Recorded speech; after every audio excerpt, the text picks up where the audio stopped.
हमारे पूज्य गुरुदेव श्री पहाड़ी बाबा महाराज, तृतीय पहाड़ी बाबा, बड़े उच्च कोटि के महात्मा थे। अब उनके बारे में क्या कहें, कुछ कहने का शब्द नहीं है, ऐसे महापुरुष थे।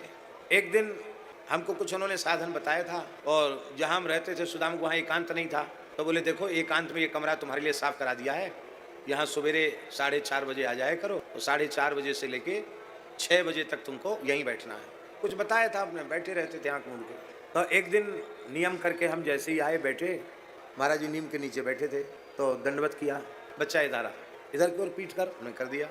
उन्होंने कुछ कोई क्रिया नहीं की, कुछ केवल स्पर्श मात्र किया, यहाँ ऐसे छुआ, और छूते ही हम जैसे बैठे थे वैसे बैठे रहे। अब भगवान जाने वो क्या अवस्था थी, पर हम बिल्कुल विस्मृत हो गए, कौन मेरे सामने बैठा, मैं कौन हूँ, कहाँ हूँ, कब से बैठा हूँ, कुछ नहीं, बैठ गए, जड़वत हो गए, जैसे किसी ने पत्थर की मूर्ति बिठा दी, ऐसे हो गए। हिलना डुलना बंद, भगवान चल जाने सांस चल रही थी कि नहीं चल रही थी, तो होश हो तब तो पता चले। और थोड़ी देर बाद उन्होंने फिर ऐसे यहाँ छुआ, गर्दन के पीछे छुआ, तो फिर मैं धीरे धीरे बाहर आया, नेत्र खोले, तो नेत्र खोल जैसे महाराज जी को देखा तो हंस करके बोलते हैं, बच्चा इसी का नाम है असंप्रज्ञात समाधि, जिसमें सब कुछ भूल जाता है। ज्ञान मार्ग की इस और अष्टांग योग मार्ग की सर्वोच्च समाधि है ये।